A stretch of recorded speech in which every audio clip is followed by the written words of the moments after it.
부족하고 작은 우리를 크게 쓰시는 하나님을 높여드립니다. 안녕하세요. 성경 인물전을 통해서 여러분을 만나 뵙게 된 아나운서 김필원입니다. 반갑습니다.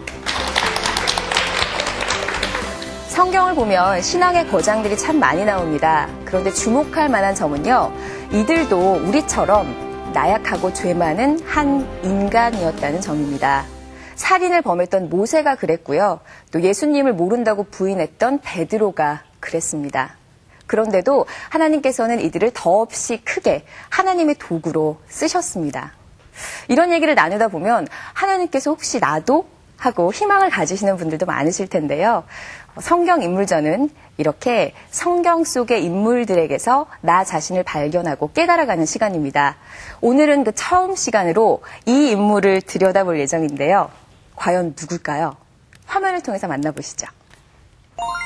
아내 말을 잘 듣다 신세 망친 남자. 아주 계획성 없이 담담하게 사는 남자였을 것입니다. 구릿빛 피부에 가죽옷을 입고 아주 근육질의 남자가 아니었을까요? 마누라 말을 아주 잘 듣는 인류 최초의 열부였었을 것 같습니다. 아내가 신뢰할 수 없는 남편이요. 과일을 좋아하는 사람이었을 것 같아요. 최초의 노동자가 아니었을까요? 미남일 것 같아요. 그 사람은 갈비뼈가 하나 없을 것 같은데요? 네, 다들 눈치채셨죠? 오늘은 하나님께서 창조하신 최초의 인간, 아담에 대해서 알아볼까 합니다. 오늘 강의를 위해서 두 분의 강사님께서 오셨는데요. 먼저 명지대학교 대학원 기독교학과 교수이시자 교목실장이신 구재용 교수님, 그리고 신촌교회 조동천 목사님 나와주셨습니다. 안녕하세요. 네, 반갑습니다. 오늘 두 강사분께서 한 사람, 아담에 대해서 좀 서로 다른 시각에서 이야기를 해주시려고 하는데, 먼저 구 교수님 오늘 강의 제목이 어떤 건가요? 예, 오늘은 신이 되고 싶었던 사나이 아담에 대해서 함께 생각해 보려고 합니다. 예. 아담 이야기를 통해서 우리 인간이 어떤 욕망에 시달리고 또 실패하게 되는지, 그것을 극복할 수 있는 길은 어떤 것인지를 함께 생각해 보고자 합니다. 요즘 비슷한 제목의 드라마도 있던데요. 예, 그 제목이 무슨 드라마, 영화 제목 같은데요. 예. 성경에서는 두 남자 이야기, 아담과 예수 이야기를 알면 다 안다고 볼 수가 있습니다. 예, 잘 들어보겠습니다. 예. 우리 조동천 목사님께서는 어떤 강의 준비하셨나요? 네, 저는 그 최초의 숨바꼭질이라는 제목입니다. 예, 뭔가 좀 로맨틱한, 막, 나 잡아봐라, 이런 게 있는 거. 그런 측면이었으면 좋았을 텐데, 예. 굉장히 슬프고 고통스러운 숨바꼭질을 의미하죠. 예. 인간이 감추고 숨고 도망가는 그런 숨바꼭질입니다. 한 사람인데 굉장히 서로 다른 여러 가지 인간의 본성을 갖고 있구나. 오늘 강의가 기대가 됩니다. 먼저 이 강의 내용을 요약을 해서요, 연극을 통해서 강의 메시지를 좀 표현해봤습니다. 무대 함께 보시죠. 하나님이 남자와 여자를 창조하시고 그들에게 복을 주시며 그들에게 이르시되 생육하고 번성하여 땅에 충만하라. 땅을 정복하라. 너는 바다의 사자, 물고기와 너는 하늘의 호랑이, 새와 땅에 움직이는 모든 생물들을 다스리라. 너는 박쥐, 너는 까마귀,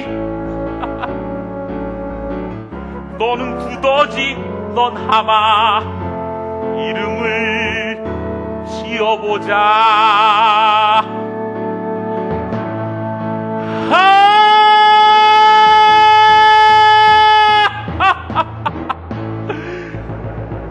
너는 날 닮았으니까 아주 멋진 이름을 지어줄게. 돼지가 좋겠어. 아담! 어디 갔지? 안 보이네. 아담! 나 찾아봐라. 참네. 나 찾아봐라. 아유, 생긴 건 돼지같이 생겨가지고 놀고 있어. 너나 찾아라. 하와! 깜짝이야. 이 돼지야. 깜짝 놀랐잖아. 이 돼지야. 돼지야? 너 말 다 했어, 진짜. 아니야. 몰라, 삐지고 그래. 하와? 오늘따라 무지하게 섹시해 보이는데? 몰라. 또 보는 눈은 있어가지고. 그대는 내 뼈 중에 뼈요. 그대는 내 살 중에 살이로다. 아담 행복해요.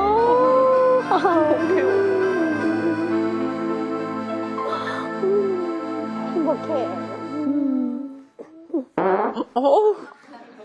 아유, 이 주체가 아이 어디다 대고 뿡이야. 에잉. 낮에 바나나를 좀 많이 먹었나 봐. 내 볼일 좀 보고 올게. 빨리 와야 돼. 나 무서우니까. 그리고 선악과 밑에서 응가하면 안 돼요.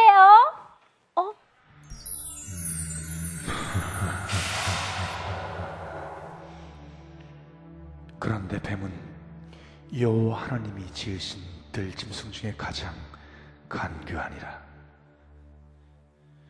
뱀이 여자에게 물어 이르되 하나님이 참으로 동산 모든 나무의 열매를 먹지 말라 하시더니요. 여자가 뱀에게 말하되 동산 나무의 열매를 우리가 먹을 수 있으나 동산 중앙에 있는 나무의 열매는 하나님의 말씀에 너희는 먹지도 말고 만지지도 말라, 너희가 죽을까 하노라 하셨느니라. 뱀이 여자에게 이르되 너희가 결코 죽지 아니하리라. 너희가 그것을 먹는 날에는 너희 눈이 밝아져 하나님과 같이 되어 선악을 알 줄을 하나님이 아심니라. 여자가 그 나무를 본즉 먹음직도 하고 부함직도 하고 지혜롭게 할 만큼 탐스럽기도 한 나무인지라. 여자가 그 열매를 따먹고 자기와 함께한 남편에게도 주매 그도 먹은지라.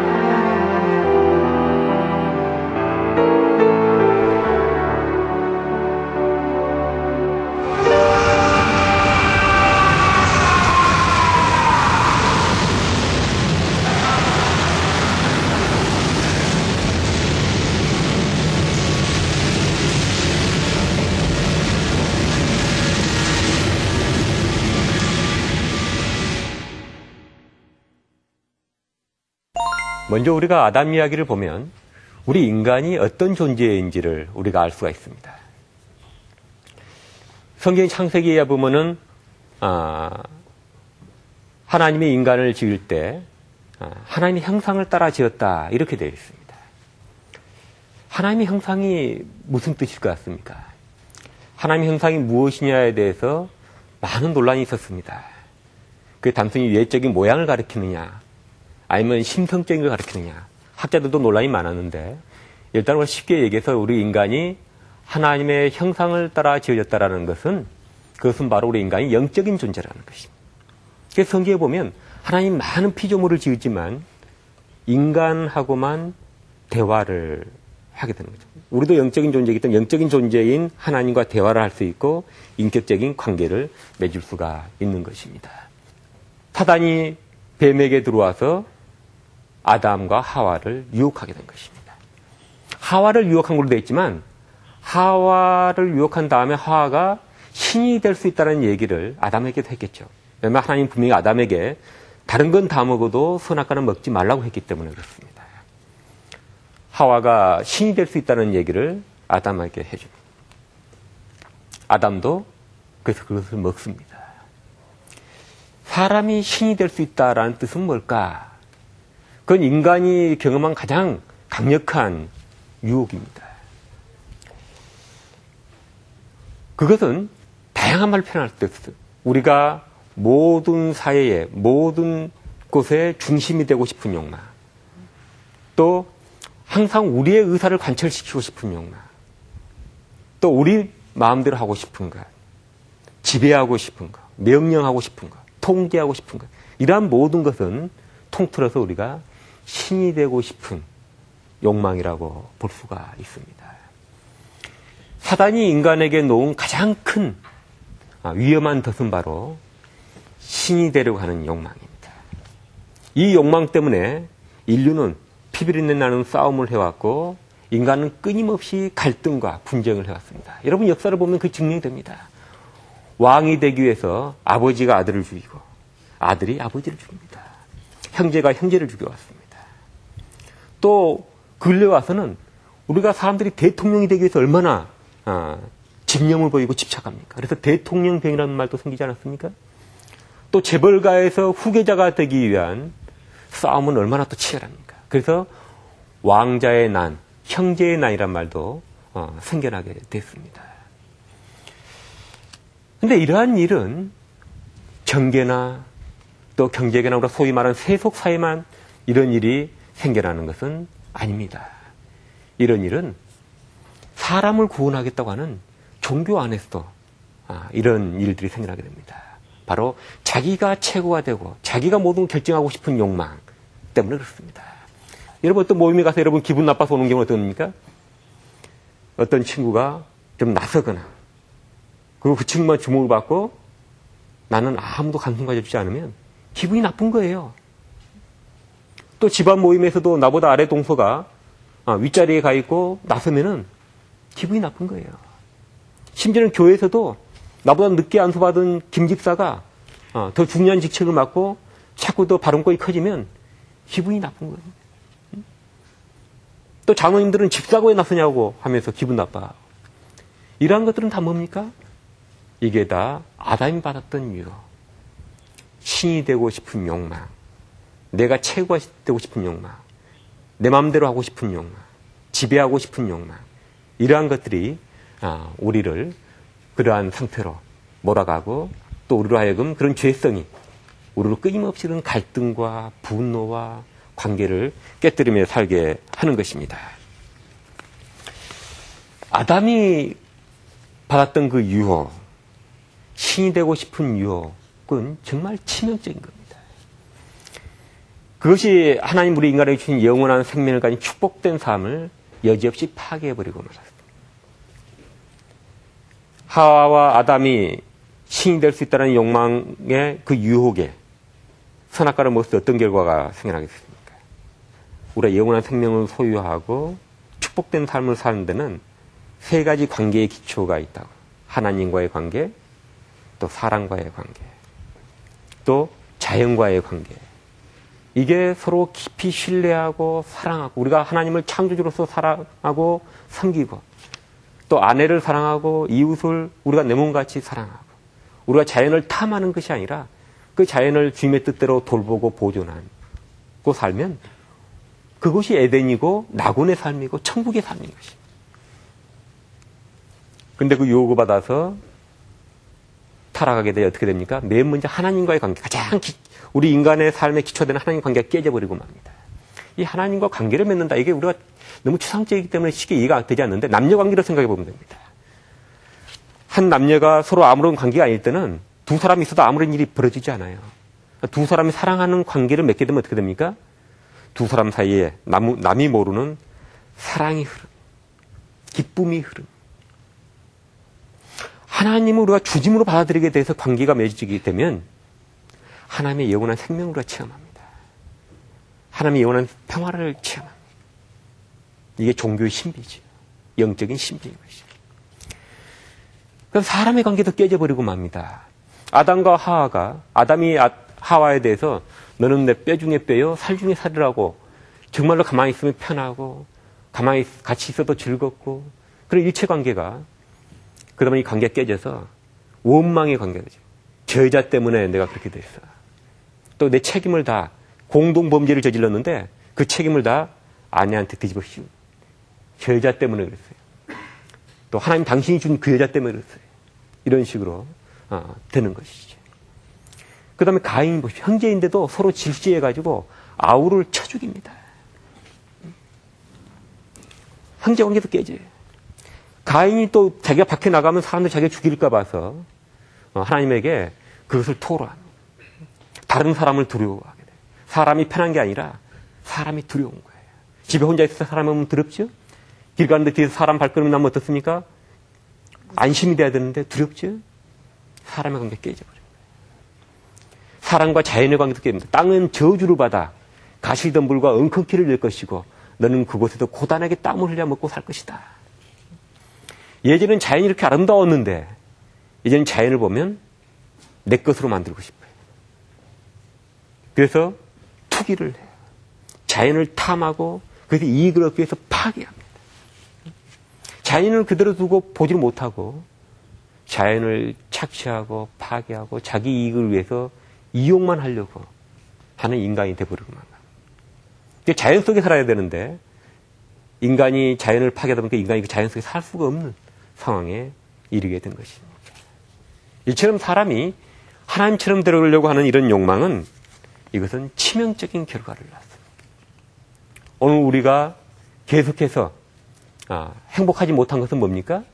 행복하지 못한 것은 바로 하나님과의 생명의 하나님 관계가 깨져버리고 사람과 사람이 등져버리고 물질에서 끊임없는 그런 탐심에 시달리기 때문에 우리 인생이 행복하지 않는 것입니다. 이 관계만 회복이 되면 어떻습니까? 천국이 되는 겁니다. 성경 이야기는 뭐냐? 바로 이 관계를 회복하려고 하는 하나님의 사랑의 이야기. 마지막에는 다른 인간이 나타나요. 바울이 얘기하죠. 한 사람 아담을 통해서 죄가 들어오고 한 사람 예수 그리스도를 통해서 구원이 들어왔다. 인간이 신이 되려고 하는 교만 때문에 타락했는데 하나님이었던 예수님이 인간이 되심으로 문제가 해결이 되는 것입니다. 자, 그러면 우리가 어떻게 하면 우리가 이러한 욕망을 극복할 수 있는가? 이게 굉장히 중요하지 않겠습니까? 이 땅에 살아도 우리가 관계를 회복해서 천국 같은 삶을 누리는 방법은 뭘까? 우리가 물론 예수 그리스도를 믿고 주님 받아들이게 되면 하나님을 영접하게 하나님과 관계 회복이 됩니다. 그 관계 기초에서는 사람과 사람의 관계, 또 물질을 탐하지 않고 그 관계를 회복할 수 있고, 또 죄로 인해서 우리가 우리 자신의 분열도 겪지 않습니까? 자기 인격적인 통합도 이루어지게 되는 것입니다. 근데 그것을 계속 성화 과정을 통해서 관계를 완전하게 만들어가고 유지해 가려 그러면 두 가지가 필요합니다. 첫째는 뭐냐? 하나님처럼 되려고 하는 것이 아니라 예수님처럼 신이 인간으로 되듯이 낮아지려는 마음, 섬김의 마음. 그래서 예수님이 최후의 만찬에서 유언처럼 한 말이 교훈이 뭔지 아십니까? 섬김이었습니다. 놀랍죠? 지금 최후의 만찬 석상에서 하는 말이 가장 유언과 같은 말이에요. 근데 유언과 같은 말을 왜 너희 발을 씻어주면서 너희도 서로 섬기며 살아라고 얘기하셨을까요? 섬기는 마음이 있을 때만, 섬김의 자세를 할 때만 우리의 재능, 우리의 하는 일, 우리의 모든 것들이 하나님에게 영광이 되고 사람들에게 유익이 되고 나도 행복해지는 방법으로 사용될 수 있기 때문에 그렇습니다. 아무리 재능이 뛰어나도 아무리 능력이 있어도 섬기는 마음이 없이 하면 그건 다 파괴적입니다. 자기 잘났다고 하게 되면 교회에서도 분열이 일어나고 회사에서도 서로 갈등과 경쟁이 나게 되고 그렇게 되는 것입니다. 그러나 섬기는 마음으로 하게 되면 거기에는 화합과 하나님의 영광이 드러나고 기쁨이 있는 것입니다.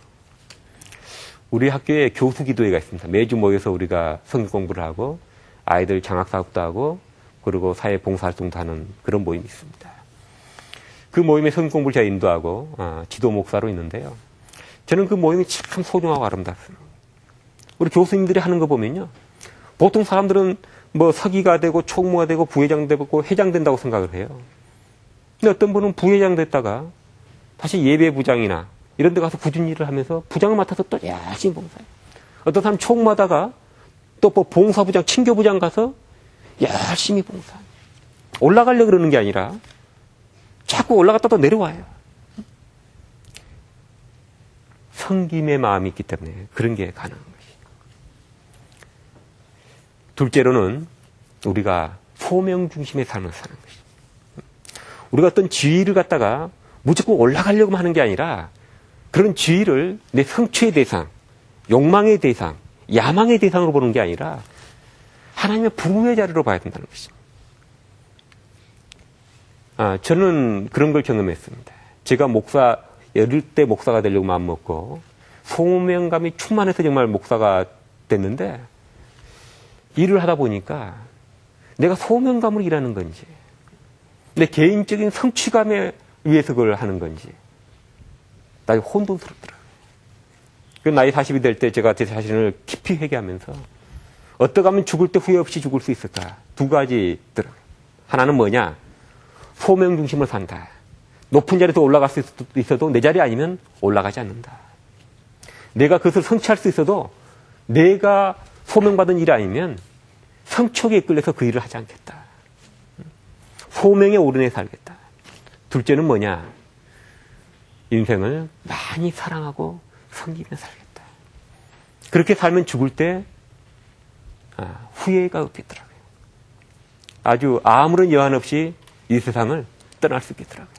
항상 두 초점을 둡니다. 그런데 사탄은 항상 제 주변에 있습니다. 제 주변에 어슬렁거리면서 항상 제 일을 어그러 놓으려고 합니다. 왜냐? 소명 중심, 섬김으로 하는 게 아니라 항상 성취 중심, 소유 중심으로 자꾸 나가도록 이끌어가는 거죠. 박수 받고 영광 돌리는 방식으로 일을 하도록 이끌어가는 것입니다. 이것이 바로 우리가 주의해야 될 일이죠. 우리가 아담 이야기를 통해서 우리 인간은 어떤 존재다? 영적인 존재니까 하나님의 영적인 욕구가 충족되며 살아야지 인간답게 살 수 있다. 그리고 하나님과 관계, 이익관의 관계, 물질의 관계를 잘해야 우리가 행복한 삶을 가질 수 있다. 둘째는 우리는 항상 신이 되려는 욕망에 시달린다. 셋째, 그걸 극복하기 위해서는 우리가 항상 섬김과 소명심 살아야지 우리가 그 극복하면 살 수 있다는 것입니다. 고맙습니다.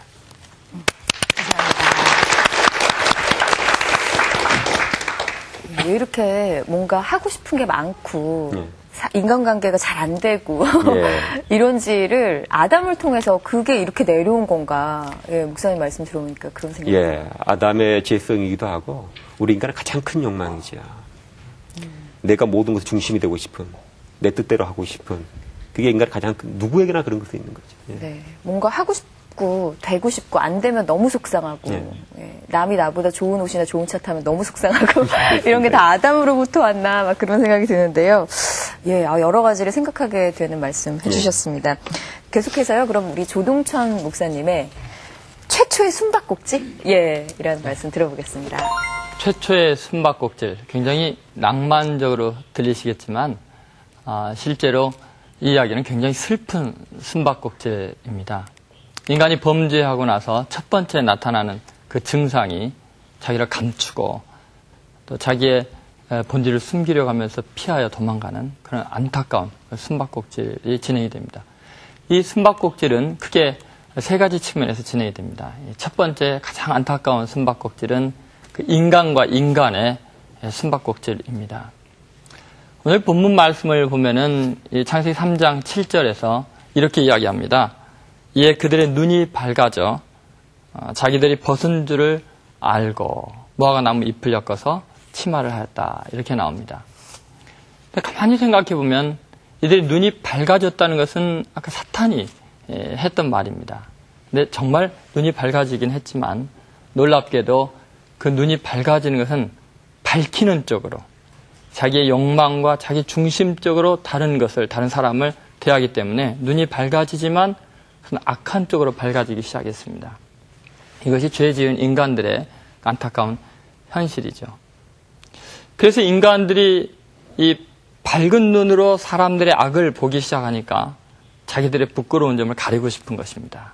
그래서 가리기 시작하는데 너무 안타까운 사실은 오늘 아담이 또 하와가 가리고 서로 숨겼던 대상이 자기 아내고 남편이었다는 사실입니다. 다시 말해서 인간이 타락하면서 슬픈 숨바꼭질은 뭐냐면 가장 사랑하는 사람에게마저도 감출 것이 자꾸 생겨나기 시작한다는 것입니다. 여러분 신기하게 그리스도인이 직장 생활하면서도 이 죄의 본성들이 나타나죠. 자기가 크리스찬인 것을 감춥니다. 왜냐하면 혹시 교회에 해를 끼칠까 봐. 그런 모습도 있겠죠. 예를 들면 교회 본고에다가 교회 이름을 써서 붙이지 않습니다. 아무래도 급할 때 또 교통법규를 어길 수도 있어서 그런지는 모르겠습니다만 예를 들면 엘리베이터를 타지 않습니까? 엘리베이터를 타면은 목회자들이 전도사, 부목사들 같이 있을 때 그냥 목사님, 전사님 하면은 왠지 그 미안한 마음이 들어갖고 말을 바꾸라고 장난스럽게 이야기합니다. 예를 들면 대리, 이대리, 사장님 이렇게 이야기를 하라고 합니다. 왜냐하면 믿지 않는 사람이나 불교 신자에 있으면 괜히 그들의 마음을 불편하게 할까봐 감추기도 합니다. 어쨌든 인간에게서 가장 슬픈 현실 중에 하나는 정말 사랑하는 사람에게마저 자기 자신의 감추고 싶은 것들이 자꾸 늘어나는 것. 이것이 죄인들의 특징이고 아픔이고 상처이죠. 여러분, 그러나 누군가에겐가 내 슬픔과 아픔을 또 나의 부끄러움을 다 이야기할 수 있는 대상이 없으면 인간은 병들게 됩니다. 정신적으로 온전해지지가 못합니다. 도대체 내가 모든 것을 이야기할 수 있는 대상, 부끄러움을 그냥 이야기할 수 있는 대상이 누구이겠습니까? 그분이 바로 예수 그리스도이죠. 우리들은 예수님을 만난 이후부터 갑작스럽게 부끄러움에 대해서 용감하게 이야기할 수 있는 사람으로 바뀝니다. 왜냐하면 예수님은 내 부끄러움을 아시면서도 그걸 깨끗게 하시고 그냥 있는 모습 그대로 용납해주고 사랑해 주시기 때문에 그렇습니다. 예를 들면 그 수가성 음욕가 여인을 한번 생각해 보세요. 그 여인은 너무너무나 사람 만나는 게 부끄러웠습니다. 숨기고 싶었습니다. 그래서 떼약볕에 정오에 물길이로 갔습니다. 왜냐하면 예전에 남편이 5이나 있는 거 사람들이 다 알기 때문에 부끄러웠던 거죠. 사회 공포증에 시달리고 있었습니다. 예수님을 만난 뒤에 놀라운 변화가 일어나죠. 이 여인이 놀랍게도 자기 마을로 스스로 뛰어 들어갑니다. 사람을 만나서 하는 말이 뭡니까? 내가 예전에 한 일을 말한 일을 와 보라 라고 이야기를 합니다. 참 놀라운 변화죠. 그렇게 고백한 이유 때문에 그 수가성 전체가 구원받는 놀라운 역사가 일어납니다. 가장 부끄러운 그 모습을 고백했더니 사마리아 성 전체가 구원받는 엄청난 사역자로 위대함으로 변화되게 되죠. 여러분, 자신을 감추면은 그 죄는 끊임없이 커지지만 자신의 죄를 드러내게 되면 하나님의 은혜로 쓰여지게 됩니다. 막스 비어의 소설 중에서 행복한 위선자라는 그런 소설이 있습니다. 여기에 보면은 로드 조지 헬이라는 주인공이 나오는데요. 그 이름처럼 아주 험악하고 포악한 사람이었습니다. 너무나 악하니까 사람들이 만나기를 싫어했습니다. 근데 어느 날 이 헬이 미얼이라는 너무너무나 청순하고 아름다운 소녀를 보게 됩니다. 너무 사랑스러워서 그 미얼이에게 사랑을 고백하지만 미얼이는 상종을 하지 않으려고 합니다. 그래서 결심을 합니다. 너무너무나 거룩하고 인자한 가면을, 정교한 가면을 만들어서 쓰고 다른 사람처럼 행세를 하고 미얼이에게 사랑을 고백하고 둘이 결혼하게 됩니다.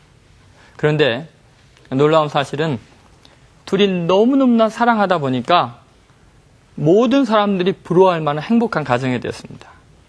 가장 친한 친구가 어느 날 방문했는데 이 두 사람을 보니까 친구의 그 위선이 너무너무나 마음 아픈 거예요. 저 정도까지 사랑하는 사이라면 외모가 무슨 상관이 있겠나 이런 생각을 해서 갑자기 식사하다 말고 이 헬의 얼굴에 가면을 확 벗겨버립니다. 무슨 일이 일어났을까요? 놀랍게도 그 가면의 얼굴과 헬의 얼굴이 똑같아져 있는 것입니다.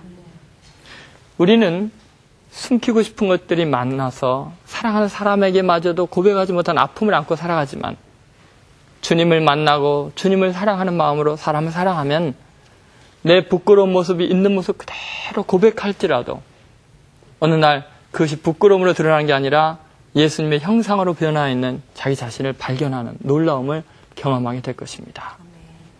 오늘 주님께서 우리에게 그렇게 말씀하십니다. 아담처럼 감추지 말고 그렇게 너의 부끄러움을 고백하면 반드시 위대한 하나님의 사람이 될 수 있다라고 말씀하십니다. 이 두 번째 숨바꼭질은 하나님과 인간의 숨바꼭질입니다. 오늘 이 말씀 8절에서 10절에 보면은 안타까운 이야기가 나옵니다. 하나님께서 아담에게 그렇게 물어보십니다. 그들이 숨어있는 그 모습을 보고 하나님께서 소리로 나타나시죠. 그렇게 나타나셨을 때 아담이 그 하나님의 소리를 듣고 두려워서 나무 사이에 숨습니다. 너가 어디 있느냐라고 또 물어보시는데 아담의 고백은 그렇습니다. 내가 여호와 하나님의 소리를 들었으므로 내가 두려워서 벗었기 때문에 숨었습니다. 여러분, 굉장히 안타까운 순간입니다.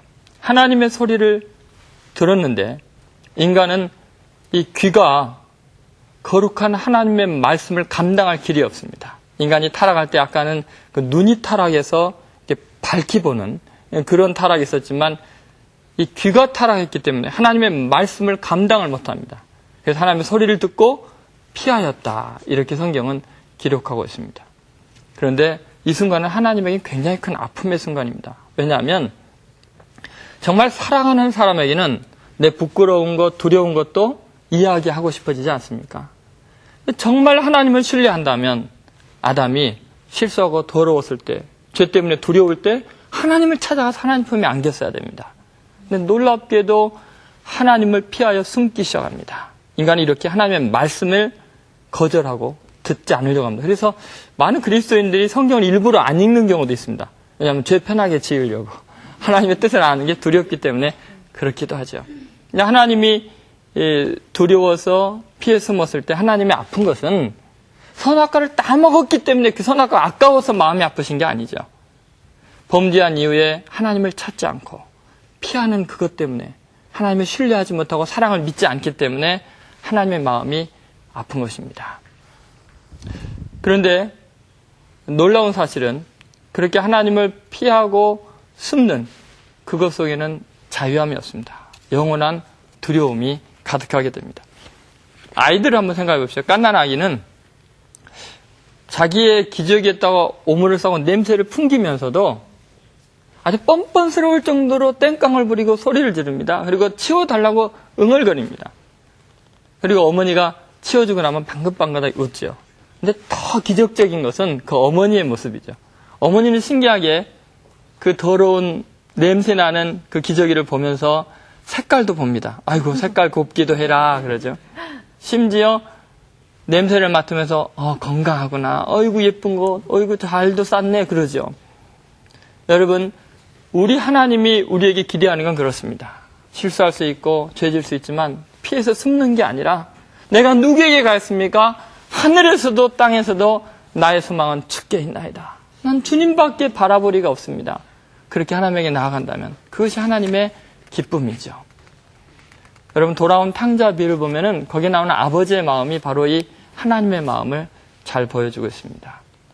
사실 이 탕자가 아버지의 재산을 다 가지고 허랑방탕하게 다 소모해버리고 가장 큰 못을 아버지의 가슴에 박은 것입니다.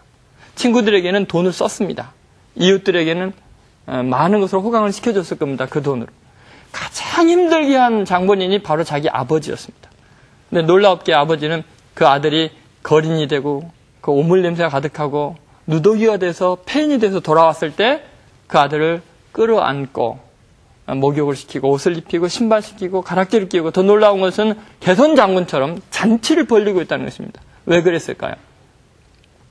그것은 아버지가 그 아들로 인해서 존귀해졌기 때문에 그렇습니다. 자, 한번 생각해 보세요. 그 아들은 자기가 어려워졌을 때 더러워졌을 때 친구에게 가지 않았습니다. 결코 이웃을 찾아가지 않았습니다. 왜냐하면 자기가 이렇게 천해지면 그들이 사랑할 리가 없다고 생각했기 때문입니다. 그런데 아버지만은 내가 아무리 추해도 아무리 실패하고 아무리 아버지를 아프게 했어도 그 아버지는 나를 있는 모습 그대로 받아줄 만큼 인격이 훌륭한 분이고 사랑이 많은 분이고 위대한 분인 것을 알았기 때문에 그렇습니다. 더 이상 숨바꼭질 하지 말고 우리는 실수하고 죄가 많을지라도 하나님 앞에 달려나가야 합니다. 그것이 하나님께서 우리에게 기대하는 바입니다.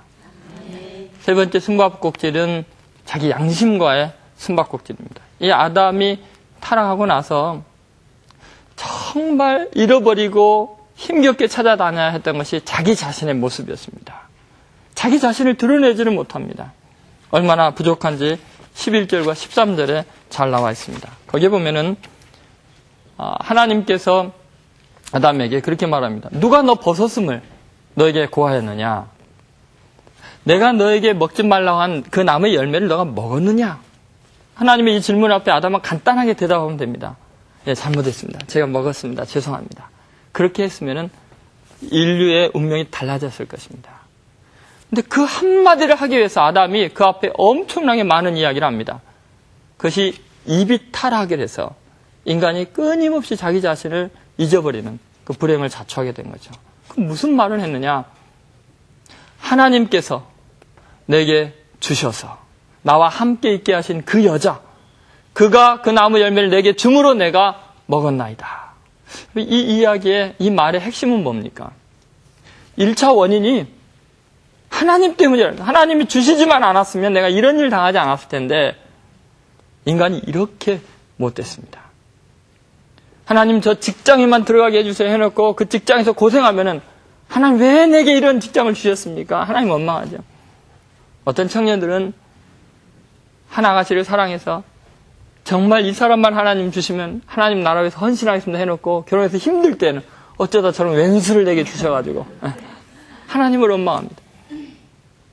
그 다음에 하는 말이 뭐냐면 하나님을 원망할 뿐만 아니라 하나님이 주신 축복도 저주로 바꿔놓습니다. 나와 함께 있게 하신 그 여자, 이런 표현입니다. 그냥 내가 잘못했습니다 하면 될 텐데 그 말 한마디 못하니까 과거 하나님이 내게 주신 그 놀라운 은혜들이 전부 다 저주와 불평과 원망거리로 전락하게 됩니다. 그리고 마지막 하는 말이 뭐예요? 나와 함께 하신 그 여자, 그가 내게 주었으므로 내가 먹었나이다. 여러분 지금 이 이야기를 듣고 있을 그 하와의 심정이 어떻겠어요? 남들은 몰라도 아담이 자기를 좀 보호해 줄 줄 알았고, 하와는 아무 잘못 없습니다. 내가 잘못했습니다. 내 죄입니다. 라고 그렇게 고백했으면 얼마나 좋았겠습니까? 그렇지 않아도 양심의 가책에 지금 괴로워하고 있는 하와가 옆에 있는데 이 여자가 줘서 그랬습니다. 그래버리면 얼마나 마음이 아프겠습니까? 결국은 하나님이 주신 가장 사랑하는 사람과의 관계도 깨어지게 됩니다. 그리고 나중에 하는 말이 그러므로 내가 먹었나이다. 나도 피해자입니다. 자기 자신은 어디 간 거예요, 그러면? 책임의식이 전혀 없어집니다. 이것이 인간이 자기 자신과의 숨바꼭질입니다. 내가 너무나 잘못했습니다. 다 내 책임입니다. 요 한마디만 했더라면 하나님은 여전히 범죄했음에도 불구하고 자기 하나님일 수 있고 하나님이 주신 과거의 모든 축복은 여전히 내 축복일 수 있습니다. 그리고 지금 사랑하는 그 아내는 너무너무나 고마운 마음으로 아담과 행복하게 살았을 거예요. 그런데 내가 잘못했습니다. 내 책임입니다. 이 한마디를 못해서 그렇게 많은 상처들을 그리고 모든 축복을 저주로 바꾸는 비극에 빠지게 된 것입니다. 예수 그리스도를 한번 생각해 보십시오. 예수 그리스도는 당신 자신이 죄를 범하지 않았습니다.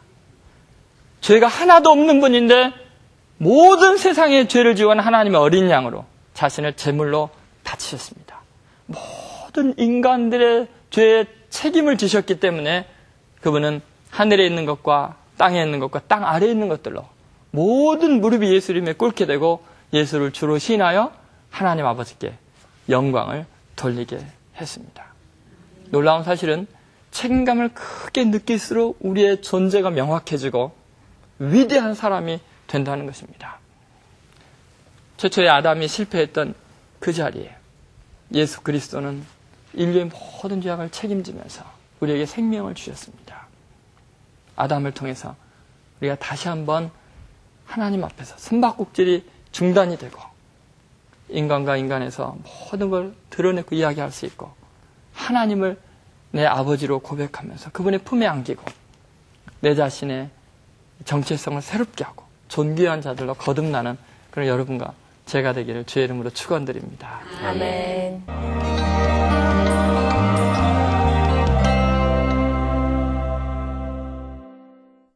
자기가 잘못을 저질러 놓고도 다른 사람 탓하고 책임 전가라고 그러죠. 그리고 자기 방어하고 해서 더 상황이 악화되고 안 좋아지는 경우도 많이 보는데요. 어떠세요, 교수님? 이 목사님 강의 들어보시니까 그러한 면이 교수님께도 누구나 경험하는 것들이죠. 누구나 자기 잘못에 직면하기가 참 쉽지가 않죠. 집에서 아내하고 그런 일만 하죠. 아내가 계획적이고 일을 아주 다부지게 잘하는 스타일인데 학교를 신경 쓰다 보면 늘 아내가 부탁한 일을 놓칩니다. 그럼 핑계를 대죠. 내가 잘못해서 그러면 끝날 건데 학교 일이 바빴다. 내가 일이 너무 많다 하고 핑계를 대면서 빠져나가려 하죠. 근데 잘못했다 그러면은 아내도 금방 얼굴이 펴질 텐데 핑계를 대는 바람에 왜 그렇게 안 되나 모르겠어요. 예. 한 100가지 이유들이 막 생각이 나더라고요. 잘못을 해놓고도. 우리 그 조 목사님께서는 오늘 또 구 교수님 말씀 들으시면서 어떤 그런 교만, 지배욕 이런 것들에 대한 공감을 하셨나요?